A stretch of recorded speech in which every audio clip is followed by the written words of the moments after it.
ओम श्री गणेशाय नमः। जय श्रीमन नारायण, जय आदिशक्ति माता।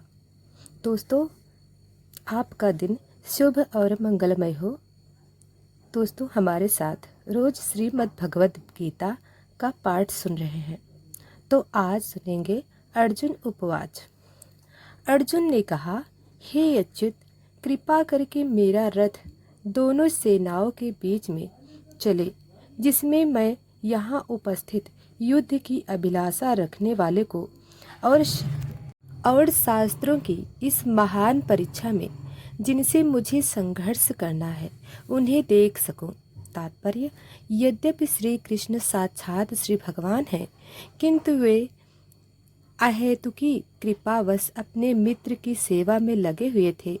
वे अपने भक्तों पर स्नेह दिखाने में कभी नहीं चूकते। इसलिए अर्जुन ने उन्हें अच्युत कहा।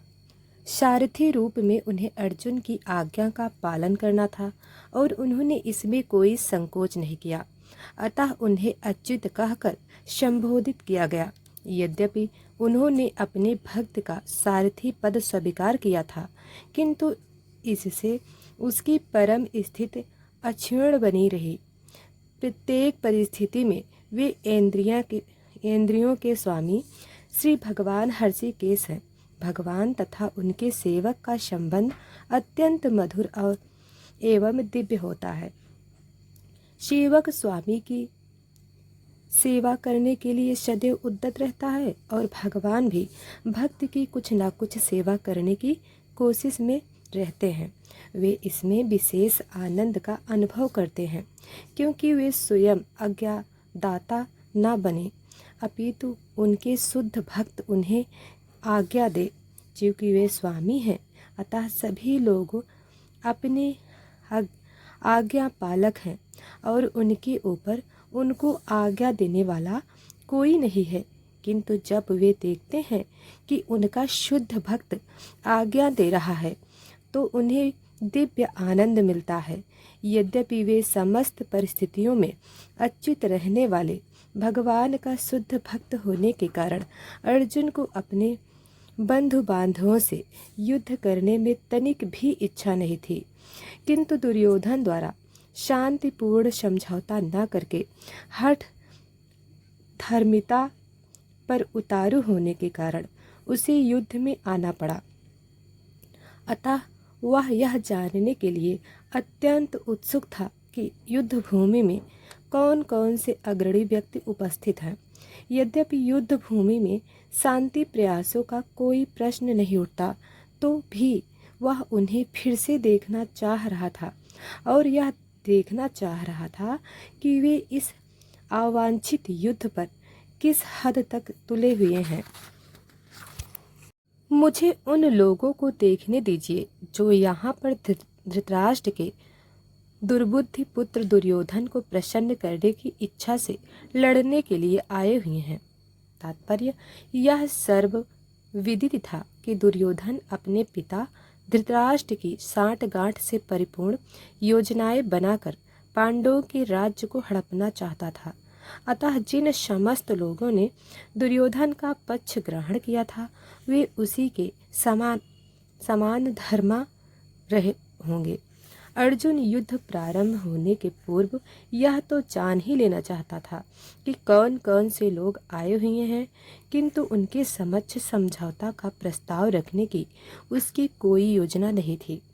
यह भी तथ्य था कि वह उनकी शक्ति का, जिसका उसे सामना करना था, अनुमान लगाने की दृष्टि से उन्हें देखना चाह रहा था। यद्यपि उसे अपनी विजय का विश्वास था, क्योंकि कृष्ण उसकी बगल में विराजमान थे। अब सुनिए दोस्तों, संजय उपवाच। एवं मुक्तो हर्षिकेशो गुडाकेशेन भारत सेनयोरुभयोर्मध्ये स्थापयित्वा रथोत्तमम्। संजय ने कहा, हे भरतवंशी अर्जुन द्वारा इस प्रकार संबोधन किए जाने पर भगवान कृष्ण ने दोनों दलों के बीच में उस उत्तम रथ को लाकर खड़ा कर दिया। तात्पर्य, इस श्लोक में अर्जुन को गुडाकेश कहा गया है। गुडा का अर्थ है नींद और जो नींद को जीत लेता है वह गुडाकेश है। नींद का अर्थ अज्ञान भी है। अतः अर्जुन ने कृष्ण की मित्रता के कारण नींद तथा अज्ञान दोनों पर विजय प्राप्त कर ली थी। कृष्ण की भक्त के रूप में वह कृष्ण को क्षण भर से भी नहीं भुला पाया, क्योंकि भक्त का स्वभाव ही ऐसा होता है। यहाँ तक कि चलते अथवा सोते हुए भी कृष्ण के नाम रूपों, गुणों तथा लीलाओं के चिंतन से भक्त कभी मुक्त नहीं रह सकता। अतः कृष्ण का भक्त उनका निरंतर चिंतन करते हुए नींद तथा अज्ञान दोनों को जीत सकता है। इसी को कृष्ण भाव, भावनामृत या समाधि कहते हैं। प्रत्येक जीव की इंद्रियों तथा मन के निर्देशक अर्थात हरिकेश के रूप में कृष्ण अर्जुन के मंतव्य को समझ गए कि वह क्यों सेनाओं के मध्य में रथ को खड़ा करवाना चाहता है। अतः उन्होंने वैसे ही किया और फिर वे इस प्रकार बोले। भीष्म द्रोण प्रमुखतः सर्वेषां च महीक्षिताम् उपवाच पार्थ पश्याता संवेत्तान् कुरु नीतिः। भीष्म द्रोण तथा विश्व भर के अन्य समस्त राजाओं के सामने भगवान ने कहा कि हे पार्थ, यहाँ पर एकत्र सारे कुरुओं को देखो। तात्पर्य, समस्त जीवों के परमात्मा स्वरूप भगवान कृष्ण को यह जानते थे कि अर्जुन के मन में क्या बीत रहा है। इस प्रसंग में हर्षिकेश शब्द का प्रयोग सूचित करता है कि वे सब कुछ जानते हैं। इसी प्रकार पार्थ शब्द अर्थात पृथा या कुंती पुत्र भी अर्जुन के लिए प्रयुक्त होने के कारण महत्वपूर्ण है।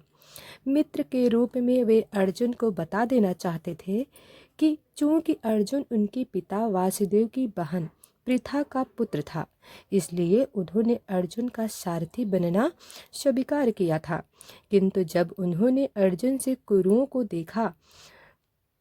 देखो कहा तो इससे उनका क्या अभिप्राय था? क्या अर्जुन वहीं पर रुककर युद्ध करना नहीं चाहता था? कृष्ण को अपनी बुआ पृथा के पुत्र से कभी भी ऐसी आशा नहीं थी। इस प्रकार से कृष्ण ने अपने मित्र की मनः स्थिति की पूर्व सूचना परिहासवश कर दी। तो दोस्तों, आगे की कथा हम कल सुनाएंगे। तो दोस्तों, वीडियो को लाइक सब्सक्राइब नहीं किया है तो अभी कर ले। धन्यवाद।